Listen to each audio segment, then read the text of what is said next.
저 이번에는 연말정산 하실 때 가장 이제 뭐 고액 급여자들인가 이분들은 이제 인적공제로 많이 받아가야 연말정산 때 많이 환급을 받거나 이렇게 되더라고요. 그래서 연말정산 하실 때 인적공제랑 상속세 할 때 인적공제 이렇게 한 두 가지 정도 설명드리려고 하는데요. 상속을 네가 침범하겠다 이 말이지. 근데 인적공제가 좀 할만은 한 게 네, 저번에 우리가 3.3 주제 다뤘을 때 네. 그때 중점적으로 국세청에서 얘기를 했던 게 중복 부당 인적공제가 많았다라는 얘기가 중점적이었어. 네, 근데 보통 그때 3.3에서 광고를 올려갖고 문제가 됐던 게 네, 환급받을 세액이 없어요라고 했는데 밑에 살짝 문구를 띄워서 가족 등을 인적공제로 넣으면 환급액이 나올 수 있어요라고 했고 사람들이 거기에 현혹이 많이 됐다라고 얘기했던 게 그걸로 고발을 했던 게 이제 주 내용 중에 하나였는데 네, 어쨌든 간에 그 플랫폼에 뭔가를 입력을 하면서 본인이 내 가족이 인적공제가 되는 사람인지 아닌지를 알아야 된단 말이야. 그렇죠. 그래서 요 인적공제에서 특히나 이제 곧 있으면 또 한 두 달만 있으면 그 종합소득세 신고 기간이잖아. 네, 그러면은 인적공제 정도는 일반 이제 납세자분들이 좀 알고 계시면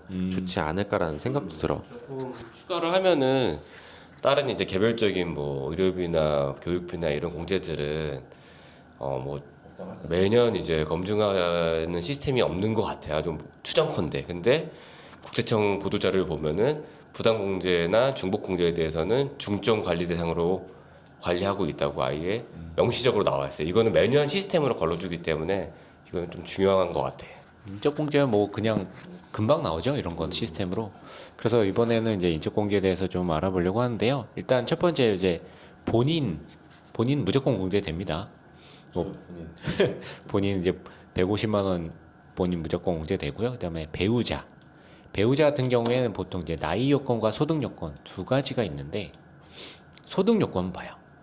배우자 나이가 뭐 20살이 많다. 그래도 이제 공제되고요. 그래서 일반적으로 본인과 배우자는 한 몸이라고 보니까 네. 이제 나이가 몇 살이 되든 뭐 나이가 10살이든 음. 70살이든 상관없이 소득만 없으면은 음. 넣을 수 있다. 그러니까 그쵸. 인적공제의 큰 요건이 두 가지잖아. 네. 나이 요건과 소득 소득 요건. 요건. 네. 그러니까 한 사람 우리가 가족이라고 하면은 형이 가장이고 나와 네가 있다고 볼 때 형의 인적공제를 넣을 수 있느냐 마느냐의 가장 큰 기준은 나이가 몇 살이냐, 소득이 있느냐 요걸 위주로 보는데 배우자는 한 몸이기 때문에 나이는 안 보겠다. 네, 맞습니다. 그래서 이제 배우자 같은 경우에 나이가 없다. 그것만 보시면 되고요. 그다음에 직계 비속이라 부르는데 이제 직계 비속 이제 자녀죠. 자녀는 만 20세 이하만 됩니다. 20살 넘으면 독립해라. 너는 맞습니다. 공제 안 된다. 네. 나가라. 그래서 보통 이제 2025년 기준으로는 이게 자녀 같은 경우 2004년 작년이구나. 2005년 1월 1일 이후 출생자만 가능한 거고요. 그러니까 그러니까 20세니까 그 기준으로 보면은 2004년 1월 1일 이후 출생자가 공제 대상자가 된다. 그때가 이제 2024년 기준으로 그렇죠. 그리고 이제 직계 존속 부모님이라고 부르죠. 부모님 같은 경우에 나이 요건이 있습니다. 60세 이상이 됐을 때 이제 부모님 공제가 들어갈 수 있어요. 60세 이상 되신 분은 이제 부양해야겠다. 효도해라. 맞습니다. 네, 나이 요건 같은 경우에 이제 직계 존속은 60세 이상인데 소득 요건도 있어요. 부모님이 뭐 만약에 부동산 임대업이 있다, 금융 소득이 있다, 그런 건 또 이제 안 됩니다. 가만 보면 소득 요건은 본인 빼고 다 있어. 맞습니다. 본인 빼고 다 있어요. 소득 요건은 얼마예요?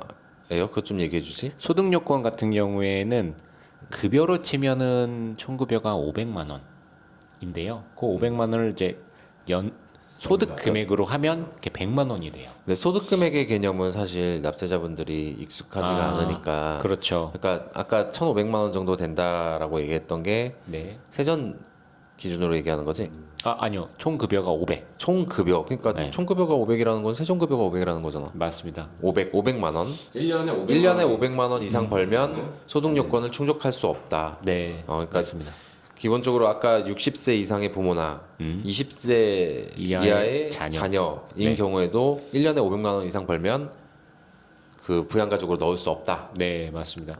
뭐 이제 급여를 받으시는 분이 60세 이상인데 많지 않을 거니까 급여 이외에 다른 소득 같은 경우에는 뭐 사업소득, 뭐 금융소득 그런 것들도 웬만해서는 다 100만 원 넘어가시거든요.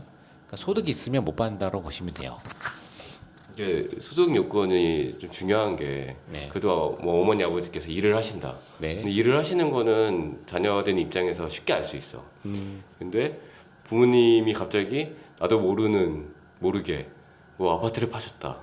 조그마한 시골 주택을 파셨다. 뭐 이러면 양도소득이 나오기 때문에 네. 그런 거는 한번 연말정산하기 전에 한 번 정도는 확인해 보는 게 필요한 것 같아. 그 소득 요건에 양도소득세도 들어가? 일회성? 들어갑니다. 예. 그래.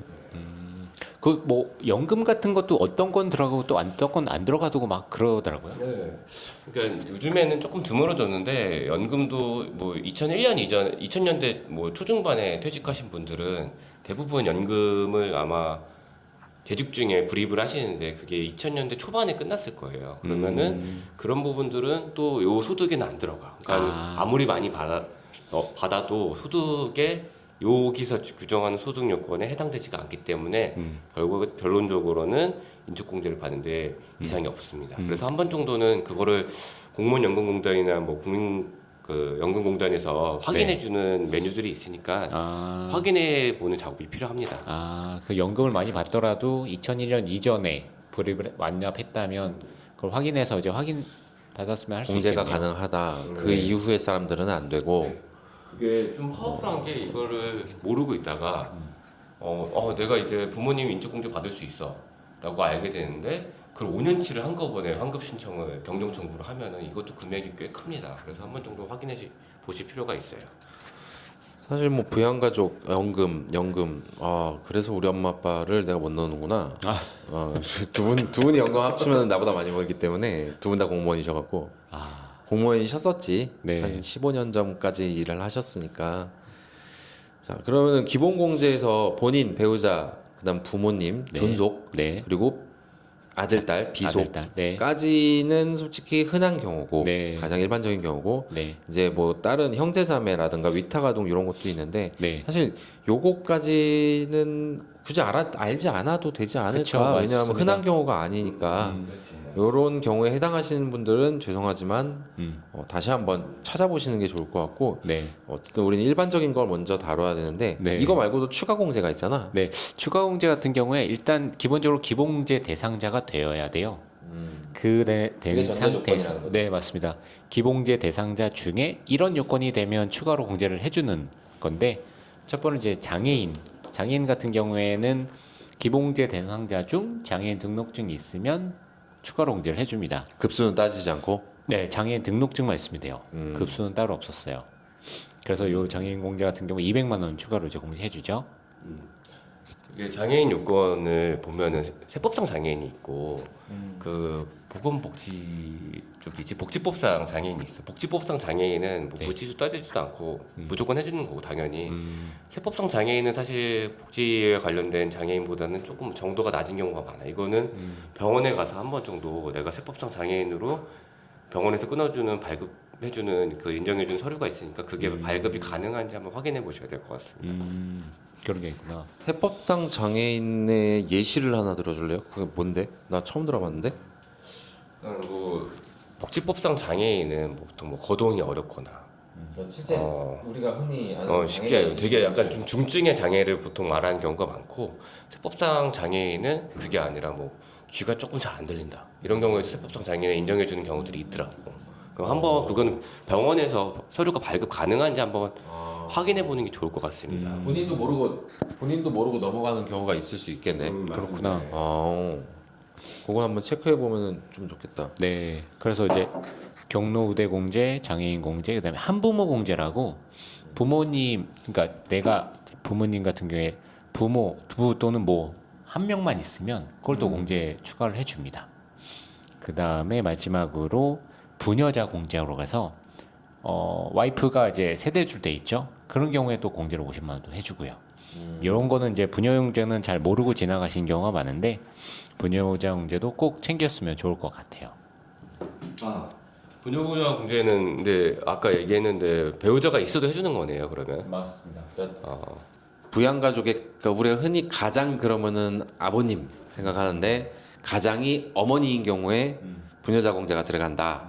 그리고 한부모 공제는 뭐 듣기 좋은 말은 아닌데 우리 뭐 결손 가정 뭐 이런 얘기가 옛날에 막 있었잖아. 어머님이나 아버님 한 분이 안 계실 때 뭐 그러니까 한마디로 돌아가셔서 안 계시거나 어떤 부모가 한 분밖에 안 계시는 그런 경우라고 보면 될 것 같고 경로우대 70세 이상 요것도 자 금액은 그러면 경로우대는 얼마죠? 경로우대 자 장애인은 200이었고 경로우대 100만 원. 경로우대 100만 원, 네. 부녀자 공제는 50. 부녀우대 50만 원. 공부 똑바로 안 해? 자 배우자 한부모 공제는 100만 원. 100만 원. 아, 예. 결국 이거 다 해당되시면은 다 찾아서 드셔야 되는 거고. 네. 자 인적 공제가 내가 찾아봤는데 이 기준에 해당되는 사안이 별로 없어가지고 못 들어가면 어쩔 수 없는 거지만 네. 해당되는데도 불구하고 연말정산 혹은 종합소득세 신고를 함에 있어서 이걸 못 받으면 억울한 거잖아요. 네, 맞습니다. 그지? 그렇다고 해서 억지로 우겨 넣어가지고 나중에 추징당할 우려가 있기 때문에 요 기준 정도 자 기본공제에서 본인 배우자 직계 존속 비속 정도와 네. 그 다음에 장애인 경로우대 추가 공제에서 장애인 경로우대 부녀자 한부모 공제 정도는 어느 정도 숙지를 하고 계셔서 네.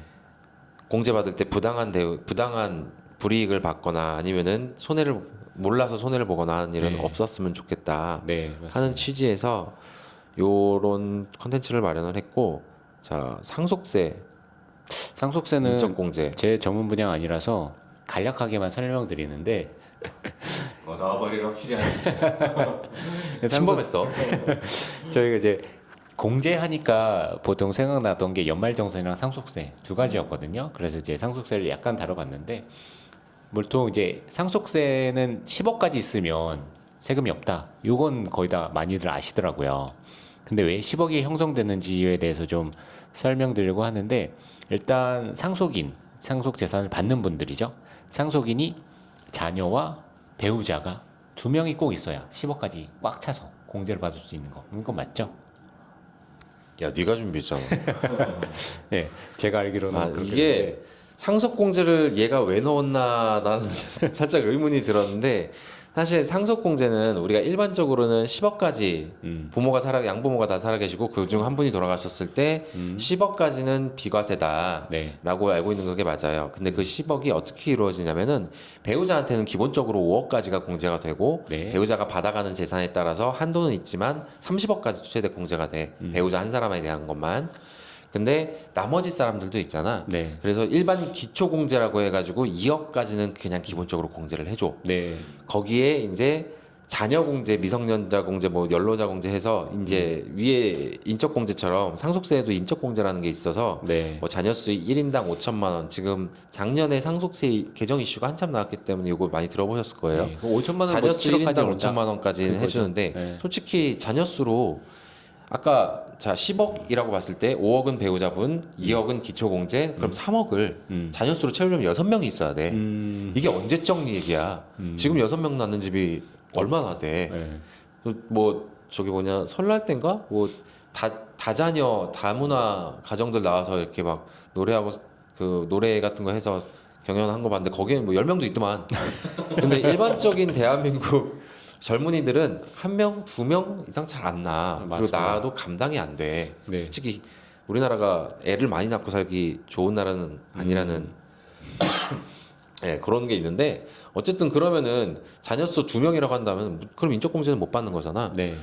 그러면 그게 금액이 작을 경우에는 3억은 기본적으로 해서 일괄공제 5억까지는 자녀수가 안 되면 5억까지는 채워주겠다라고 하는 게 기본적인 상속에 대한 인적 공제고 세부적으로 따지면 자녀 공제, 미성년자, 연로자, 뭐 장애인 공제, 뭐 기타 등등이 있어. 네. 근데 그것까지 다 따지는 경우는 아직까지는 나는 없죠. 해본 적은 없어. 네. 그러면 가족 수가 거의 대가족 수준이 되고 제일 위에 계시는 할아버지가 돌아가셨을 때 다 부양하고 있었다라고 하면은 공제될 게 엄청 많아. 미성년자는 뭐 기대 여명을 따져갖고 곱해가지고 금액 산정하고 막 이러는데 이거는 흔한 경우가 아니에요. 현실 세계에서는. 그럴 것 같아요. 그래서 사실 상속 공제의 인적 공제까지 어떻게 되느냐 이거를 알아두라고 말씀드리고 싶진 않아. 그냥 기본적으로 우리가 알아야 될 건 현행세법상으로는 일괄공제 10억. 부모님 두 분 다 살아계시면 일괄공제와 배우자 공제를 합쳐서 10억까지 가능하고 네. 두 분 중 한 분이 돌아가시면은 5억까지가 비과세 범위다. 이렇게 일반적으로 알고 계시면 되고 지금 또 민주당 쪽에서 상속세 개정 얘기를 다시 꺼내서 올해 또 다시 개정안이 올라올 가능성이 높아요. 지금 일부 유튜버 하시는 유튜브 세무사님들은 이미 다루고 계시는데 네. 모르겠어요. 어떻게 될지도 모르고 그래서 저희는 아직 안 다루고 있어요. 뭐 또 바뀌겠지 어떻게든. 네, 바뀌겠죠. 그래서 상속공제에 대한 건 그 정도만 딱 얘기하면 될 것 같습니다. 네. 오늘은 여기까지.